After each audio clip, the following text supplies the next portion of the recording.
Madame Bijou est là, en chair et en os. Voilà. Est-ce que vous êtes content de voir Madame Bijou? Manifestez-le quand même. Madame Bijou est là. Madame Bijou, comme vous l'entendez. L'atelier de sensibilisation part sur D-Mobile. Tout à l'heure, vous aurez des explications grâce aux images qui sont derrière nous. Nous allons avoir la présentation de la fondatrice Grady et son projet.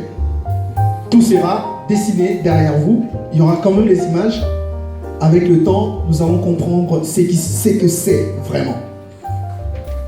Par la cofondatrice présente le projet et ses actions. Elle sera là, elle va présenter le projet et ses actions. Après, on aura l'atelier de langue des signes. Il y aura échange, des débats. Si vous avez quelque chose à poser, une question à poser, bien sûr. Madame Bijou est là et tout le staff technique sera à votre disposition. Ensuite, je vous présenterai le partenariat, c'est-à-dire des partenaires, des gens qui mettent la main à la pâte, des gens qui font en sorte que cette fondation tienne debout, les piliers. Autrement, piliers pour la fondation. Après, nous allons manger, parce que le ventre creux n'a point d'oreille. Si le ventre est vide, on ne peut pas entendre, on ne peut pas voir. Et il y aura la musique et on va danser. Donc c'est à peu près le programme de ce soir. Je ne sais pas si quelqu'un a une question à poser. Madame Bijou est là. Je veux repasser le micro à Madame Bijou. Comme ça, Madame Bijou pourra nous expliquer en long et en large. Je vous remercie.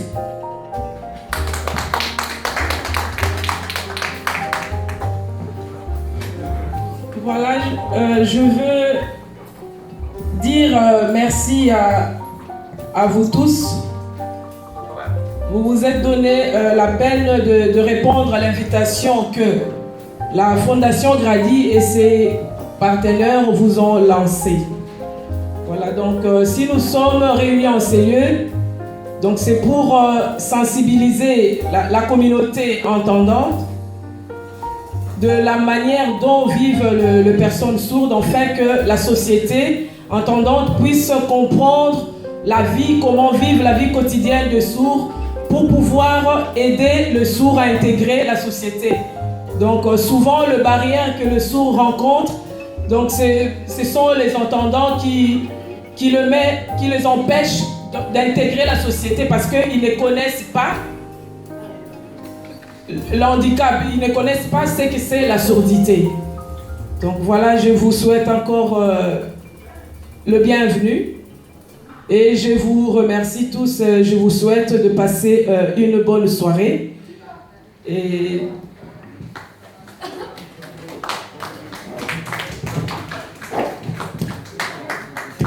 j'aimerais voir Grady. Où est Grady? Grady sera là. Levez les mains pour Grady.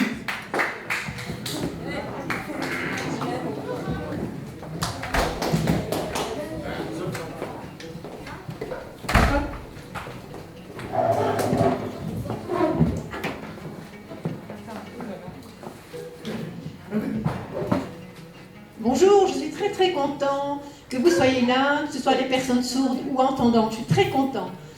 Je vais vous parler de la fondation. Pourquoi on a créé cette fondation là-bas? Mais moi, c'est vrai que j'avais envie. Il n'y a rien là-bas. J'avais une idée extraordinaire. Mais comment peut-on aider les sourds là-bas au Congo? C'est vrai qu'il faut améliorer pour que les sourds et les entendants soient à égalité. Et qu'il n'y ait pas de différence. Ça va comme ça? Ça va?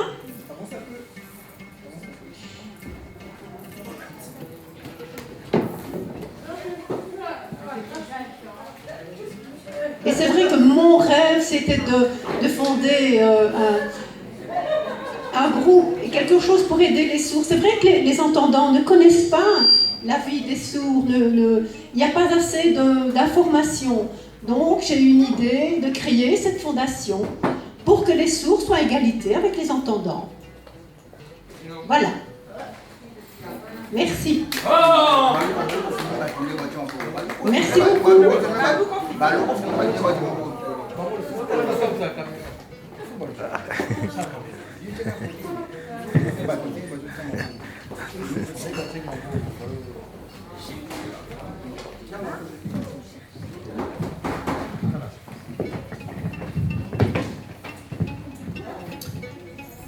Voilà, je reviens vers vous. Est-ce que vous avez compris à peu près ce que Grady a expliqué? Ceux qui ont compris peuvent lever les mains. Voilà, je suis très content, très content. Voilà, on va passer à l'étape suivante. Je veux projeter les images. Soyez très attentifs parce que je poserai des questions. Ok? Soyez très attentifs. Je poserai des questions. Voilà, je veux essayer de projeter et je poserai question par question. Merci.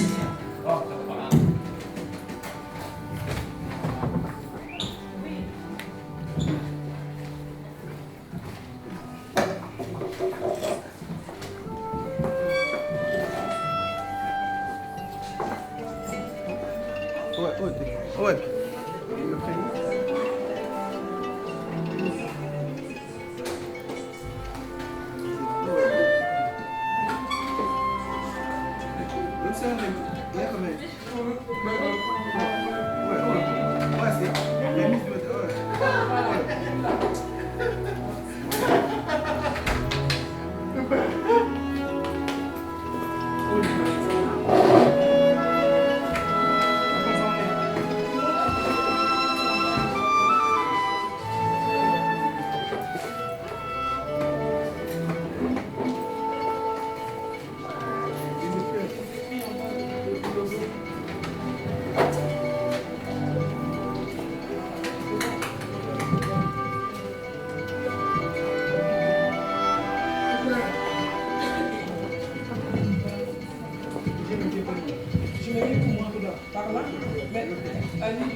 Ah d'accord, c'est pas compris.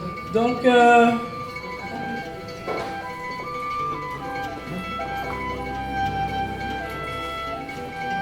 voilà, donc je veux vous présenter la Fondation Grady.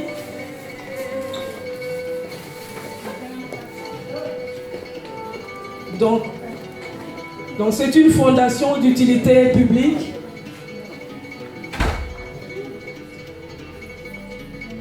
qui œuvre pour l'encadrement, la formation, l'orientation et insertion socio-professionnelle de personnes sourdes et malentendantes. Donc, éventuellement, au Congo, comme Grady l'a dit, donc c'est ce que nous faisons. Comme lui, son souhait que de voir les sourds et les entendants soient sur le même pied d'égalité.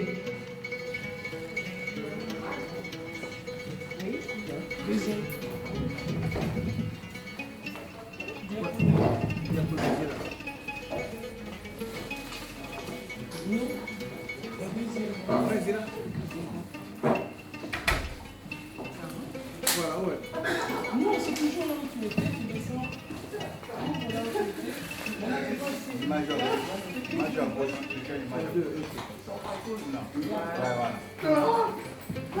Voilà, comme Grady l'a si bien dit, donc au Congo, ce n'est pas la même chose qu'ici. Bien qu'ici aussi, le sourd et les malentendants vivent de situations difficiles, mais au Congo, comme en Afrique aussi, ce n'est pas la même chose. Donc là-bas au Congo, les sourds vont à l'école primaire et quand ils finissent l'école primaire, ils n'ont pas d'école secondaire. Il n'y a point de suivi pour eux. Donc ils sont abandonnés à eux-mêmes. Cela veut dire qu'ils n'ont pas un avenir, ils ne peuvent pas travailler vu qu'ils n'ont pas continué leurs études. Donc c'est pour cela que nous le prenons en charge au travers de la formation professionnelle parce qu'il y a déjà beaucoup de jeunes sourds qui ont fini l'école primaire, qui ne font rien. Il y en a d'autres qui sont devenus de mendiants. Or, ils sont tous leur capacité intellectuelle. Donc, voilà. Donc, comme j'ai dit, ça se trouve à Kinshasa, précisément, en Afrique et en République démocratique du Congo. C'est là que la Fondation Grady a le principal de ses activités. Donc au Congo, à Kinshasa, la population est de plus de 10 millions d'habitants et le taux de chômage est de plus de 80%.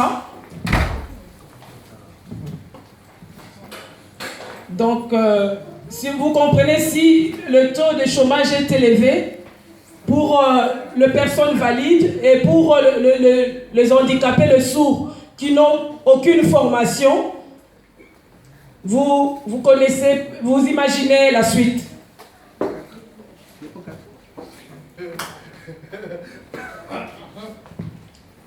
Voilà, donc dans la population sourde à Kinshasa, nous avons 4358 personnes sourdes, dont 2846 enfants, soit 15% de la population qui est sourde.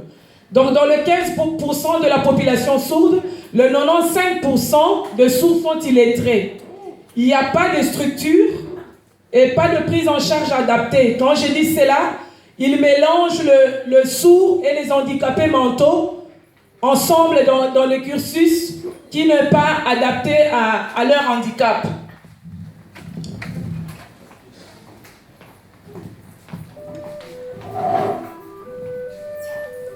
Et voilà donc le constat. Nous avons vu que il y a absence d'enseignement spécialisé adapté pour le sourd. Et l'intégration, comme j'ai dit, ils intègrent le sourd et les handicapés dans un même cursus scolaire. Donc il y en a beaucoup qui manquent d'instruction à cause de la pauvreté des parents. Soit il y a des familles qui ont de 6 à 10 enfants. Donc comme les parents sont chômeurs, ils privilégient les enfants normaux pour dire que les sourds ne sont bons à rien. Ils ne sauront rien faire dans la vie. Alors ils les laissent à la maison. Ils préfèrent envoyer à l'école les enfants normaux, ou dites entendants. Et ce qui fait qu'ils n'ont pas de formation et ils n'ont pas de qualification pour pouvoir travailler. Donc comme je dis, la cause de tout ceci, c'est la négligence des parents, parce qu'ils trouvent que quand ils sont handicapés, ils les abandonnent, ils trouvent qu'ils ne savent rien faire, ils ne peuvent rien faire. C'est le chômage des parents qui ne sait pas scolariser les enfants, vu que les instructions là-bas pour les personnes handicapées coûtent trop cher. Et aussi, on manque d'interprètes en langue des signes. Il n'y a pas beaucoup comme ici.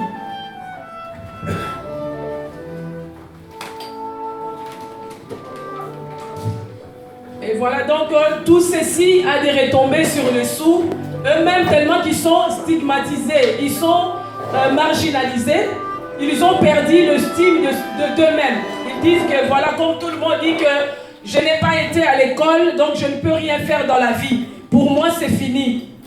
Donc, ils sont stigmatisés socialement et pour tout, ils sont traumatisés. Voilà pourquoi au Congo, on dit toujours que les sourds sont des personnes colériques. Mais moi, je n'ai pas vu cela chez mon fils, ni moins avec tous les sourds que je côtoie, du simple fait qu'on sait communiquer. Quand on sait communiquer avec quelqu'un, je ne vois pas pourquoi la personne peut être colérique. Donc ils sont très méchants, colériques là-bas parce qu'ils sont rejetés, ils sont mal compris. Même les parents ne savent pas apprendre la langue des signes pour communiquer avec leurs enfants. Donc voilà, c'est pour cela qu'ils sont traumatisés. Et donc notre projet de formation, nous sommes à notre 2e année, nous formons 15 jeunes sourds dans le domaine de la construction et de la maçonnerie. Donc nous avons commencé l'année passée. Donc la formation normalement dure 3 ans. Donc ici vous voyez, là c'est la première année, ils sont en atelier de pratique. Celui-ci, il n'y a pas longtemps, ce sont, je dis, mes enfants, ils me l'ont envoyé par Facebook pour me dire qu'ils étaient en pratique. Et voilà, j'ai pris la photo pour vous présenter. Donc, le cible, je peux dire le cible de notre projet, dont le bénéficiaire direct, ce sont ces 15 jeunes sourds qui ont plus de 16 ans. Et aussi, dans ce que nous faisons, les familles aussi de ces jeunes sourds seront bénéficiaires parce qu'ils verront leurs enfants scolarisés, ils peuvent trouver un emploi stable, d'où ils seront autonomes dans la vie. Et aussi l'Institut technique industriel professionnel de Bumbu, par qui nous collaborons, cette école qui a accepté pour la première à Kinshasa au Congo de faire l'enseignement inclusif comme nous l'avons proposé. Ils ont accueilli ces jeunes sourds dans leur école. Et aussi nos autorités provinciales à Kinshasa qui seront de bénéficiaires parce que au travers de ces formations, on n'aura plus de sourds mendiants, mais on aura de jeunes qui pourront travailler. Donc ce sont tous ces jeunes qui viennent de communes, donc de familles pauvres. Donc, ce sont les communes de Lemba, Bumbu, Matete, Kalamu, Selemba et ainsi de suite. Donc souvent quand je vais à Kinshasa, je parcours toutes ces communes, aller visiter toutes ces familles pour les encourager d'envoyer vraiment ces enfants à l'école. Ces enfants que la Fondation Grady a pris en charge. Voilà, nos objectifs, nous voulons vraiment proposer une infrastructure de formation pour ces jeunes. Ne pas seulement se limiter à la maçonnerie, ils peuvent aussi apprendre l'informatique, ils peuvent apprendre beaucoup de choses pour que nous puissions les insérer dans la vie socio-professionnelle. Nous voulons aussi former des interprètes en langue des signes pour enfin que nous puissions favoriser l'estime de soi à nos enfants et frères sourds au Congo et par la sensibilisation améliorer aussi les attitudes et comportements à l'égard de ces personnes pour que les personnes puissent un peu changer le regard par rapport à cet handicap. Comme nous venons de faire, le premier groupe a fait l'atelier de sensibilisation avec Sourdi Mobile, je crois qu'ils n'auront plus le même regard par rapport aux sourds. Donc c'est ce que nous faisons. Et nos actions aussi, c'est que nous voulons plus tard vraiment que nous puissions construire une école, qu'on puisse prendre en charge les enfants sourds dès le bas âge, la maternelle, faire de l'enseignement inclusif, qu'ils puissent grandir avec les entendants et faire le cursus normal du secondaire et pourquoi pas aller aussi à l'université. Et faire aussi de plaidoyer auprès du ministre des Affaires sociales, le ministre de l'Emploi là-bas au Congo qui puisse aussi donner comme nous voyons ici, donc dans des institutions publiques et privées, ils ont des quotas qu'ils engagent de personnes handicapées. Pourquoi pas aussi faire ce plaidoyer là-bas au niveau de nos ministères au Congo. Et nous faisons de récolte de fonds comme ces soirées ici. Vous avez acheté des tickets pour 15 € pour manger. Enfin que ce que nous allons récolter puisse donner encore à nos amis sourds l'opportunité de faire encore la 3e année et aussi pourquoi pas élargir encore notre champ d'action parce qu'il y a tellement de besoins sur le terrain. Comme j'ai dit, nous organisons des formations pour les parents qui puissent apprendre à communiquer avec leurs enfants. Donc nous voulons favoriser vraiment la communication. Quand il y a la communication, il y a moins de guerres. Quand la communication ne passe pas, il y a des incompréhensions, on voit des guerres, les familles se disloquent, ainsi de suite. Et au travers de cette formation, parce que je peux dire, le directeur de projet de Fondation de Grady à Kinshasa, vous le verrez dans les images, nous sommes en train d'élaborer un kit pédagogique par rapport à la formation de maçonnerie pour les années suivantes. Et nous voulons aussi sensibiliser, continuer à sensibiliser les écoles, les autorités, les familles, tout le monde, les acteurs sociaux et de la santé, comme j'ai toujours dit ici, bien qu'il y a des interprètes, mais il y a aussi de rendez-vous chez les médecins où moi j'accompagne mon fils et ma belle-fille. Donc là-bas au Congo aussi, donc c'est difficile. J'ai eu à parler avec beaucoup de personnes sourdes, donc la prise en charge au niveau de santé n'est pas aussi facile. Voilà, comme je disais, les partenaires qui nous ont soutenus pour réaliser cette journée. Je dis Bénédicte Afro Center, donc je vais demander à M. Fassi Ndoudi de s'élever. Donc c'est lui qui est le coordonnateur principal de Benelux Afro Center. Il peut s'élever.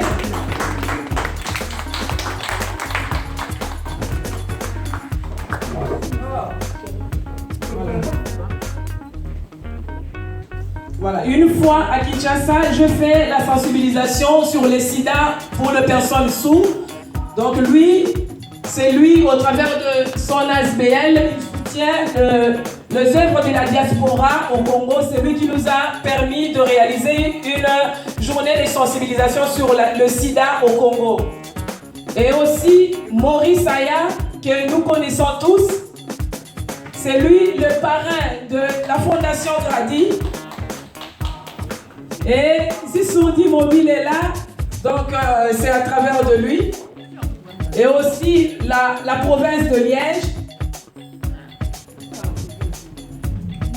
L'ASBEL, le CRIPEL, lui aussi nous a beaucoup soutenus pour l'impression des affiches que vous avez vues.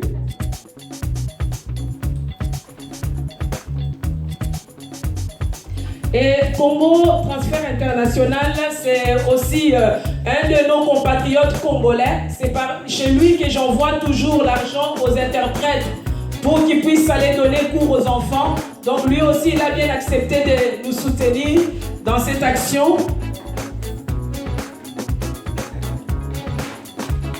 Et l'univers du voyage, c'est aussi une jeune sœur, elle n'est pas là. Donc il y a aussi beaucoup qui nous soutiennent dans ce que nous faisons et tout ce que vous voyez qui sont en train de servir et tout. Ce sont, je peux dire, mes amis, ce sont des bénévoles. Donc on est bénévoles. Il y a aussi la fille qui nous a fait le logo ici. Elle n'est pas ici. Le logo que vous voyez là, elle est étudiante en relations internationales. Elle est vraiment beaucoup intéressée par le projet au Congo. Elle est aussi notre bénévole. Il y a aussi Nathalie Chaspierre, mais je crois qu'elle est empêchée. Elle n'est pas là. Elle est prof de gym. Elle habite Luxembourg. Je ne sais pas si elle est en route parce que je n'ai pas vu qu'elle m'a dit qu'elle ne venait pas, mais je sais qu'elle va venir. Voilà, donc tous ces dames que vous voyez habillées en africaine, je veux vous demander de vous lever. Bijou, c'est mon nom. Elle est bénévole dans l'association, elle habite Bruxelles. Et Philomène qui prend des photos. Et notre maman aussi, elle est bénévole dans l'association. Et il y a aussi ma jeune soeur, je crois qu'elle est derrière. Ils nous ont fait à manger. Donc il y a beaucoup. Il y a aussi mon frère Omer Boufaya. Lui aussi, il m'encourage, il nous aide aussi, il soutient aussi l'association. Et tous ceux qui sont venus en ces lieux, c'est vraiment parce que ce sont des personnes qui me soutiennent. J'ai mes amis qui sont là, ma famille. Donc même ceux qui sont au comptoir, ce sont mes frères. Et aussi mon fils Jérémy. Lui aussi, il a posé beaucoup de questions là-bas à l'atelier. Donc voilà. Et comme je dis, nous recherchons aussi des partenaires pour pouvoir offrir à ces jeunes un avenir meilleur. Voilà. Je vous remercie pour votre attention. Pendant qu'on va s'apprêter à nous servir à manger, on va essayer de projeter quelques actions que je fais au Congo. Je crois qu'ils ont fait en boucle. Notre bénévole, la fille Maureen, c'est elle qui a fait le sous-titrage. Donc elle fait beaucoup de choses. Voilà. Je vous souhaite une très belle soirée et bon appétit. Un instant. Un moment, s'il vous plaît. Quelqu'un a une question à poser qu'il n'a pas compris et on va vous expliquer. Est-ce que vous avez suivi attentivement? Levez les mains. Oui, j'ai même été très émue du monsieur. J'ai été très émue du monsieur. Oui. Et je suis de tout cœur avec votre projet. Mais vraiment, et je pense qu'on va s'associer pour vous aider et vraiment, peut-être ici ou ailleurs, mais il faut faire fi de ces problèmes et être attentif à ce que vous avez dit, et nous sommes de tout cœur avec vous. Merci beaucoup. Une autre question là-bas, s'il vous plaît. Oui. Merci 1000 fois. Nous venons d'Allemagne, mon ami et moi. Je suis belge, mais j'habite en Allemagne. Et ce que je vois ici, c'est extraordinaire. J'en ai la chair de poule. Je pense que là où j'habite en Allemagne, ce n'est pas la même sensibilité. Je vous remercie et merci beaucoup à tous les entendants qui sont venus chez nous, chez vous ici au foyer des sourds, pour ce que vous faites. Merci. Qui a compris quelque chose? J'aimerais que vous réagissez. Réagissez, s'il vous plaît. Est-ce que vous avez suivi? Oui ou non? Une question? Une question? Une question? Sinon, vous aurez 0 sur le bulletin. Hein. Il y aura un bulletin. Sinon, il y aura 0 point.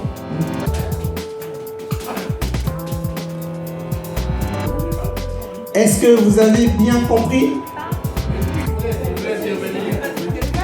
Oui, il y a un monsieur, s'il vous plaît.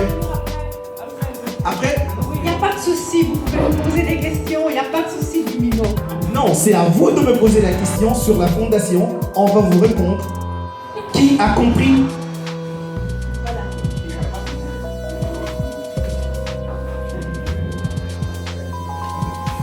Bonjour à tous. C'est vrai ce que vous avez dit sur la fondation, vraiment, nous avons observé.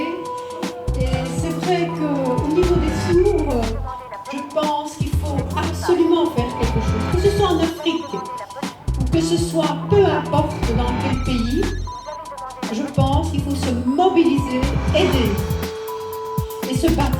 Il ne faut pas abandonner, il faut aller jusqu'au bout. Et c'est vrai que là, si vous réussissez, et je vous souhaite, vous allez réussir votre projet. Et là, on est de tout cœur avec vous et on vous soutient. Et est-ce que vous allez me punir? J'ai bien... Non. 10 sur 10 pour mes mots. Qui encore? Je veux vous voir réagir. Levez les mains. Une question. Chacun peut passer. Allez, debout. Nous sommes là. Qui va faire le signe? Qui va réagir? Qui va encore réagir? Sinon, je veux dormir. Hein. Non, qui me sauve? Qui a compris? Ah, voilà. S'il vous plaît. Voilà. Je suis content. Voilà. Félicitations pour la Fondation Grady, vraiment. Ce que je souhaite, c'est que votre projet continue. Mais c'est vrai que j'ai une question à vous poser. Ah ben oui. J'ai une question à vous poser. Mais je voudrais quand même savoir comment, vous récoltez des fonds et vous les envoyez là-bas ou ce sont des personnes parce qu'il y a quelques projets quand même. Hein, et c'est vrai que vous parlez de 2 métiers différents dans la construction, mais est-ce qu'il n'y a pas d'autres métiers que la construction et l'informatique? Est-ce que vous avez un projet pour d'autres métiers? Si, bien sûr, j'ai un projet pour d'autres métiers, mais je dois d'abord avoir de soutien pour finir ce que j'ai commencé parce que c'est difficile. Donc c'est nous-mêmes qui envoyons de l'argent pour donner le moyen de transport pour ces interprètes pour qu'ils aillent à l'école, qu'ils puissent interpréter ces enfants-là. Donc je devais normalement chaque année avoir 3 classes de 15 enfants, donc 45. Donc je devais absolument ajouter les interprètes. Je ne peux pas les faire pour le moment parce que je suis limitée par de moyens financiers. Donc c'est ça. Donc j'ai beaucoup de projets, vraiment élargir. Les sourds peuvent faire beaucoup de choses. Beaucoup de choses.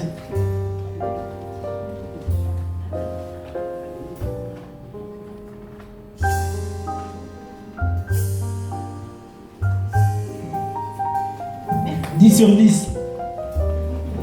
Qui encore? Encore, voilà. Voilà, ils sont. Je suis content. Allez, je vous écoute.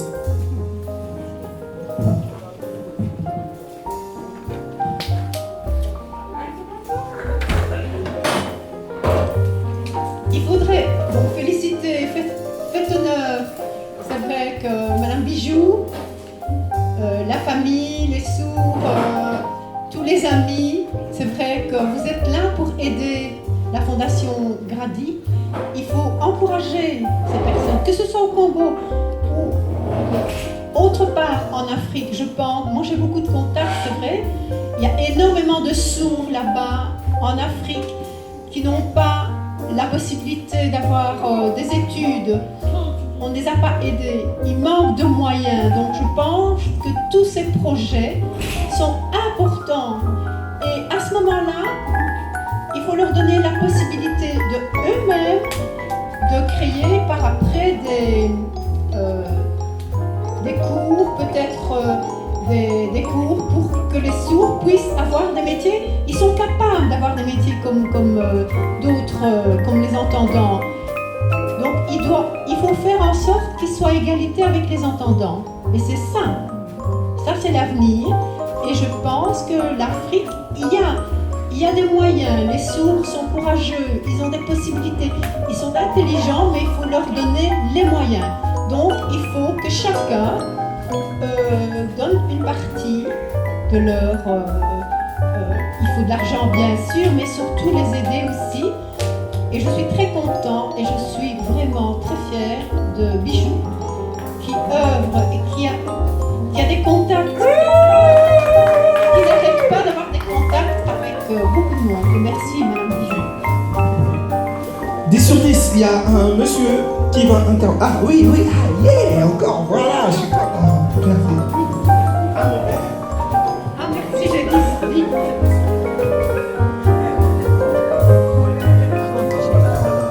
C'est vrai que je suis depuis très longtemps un professeur pour les enfants sourds. Et c'est vrai que j'ai vu un Congolais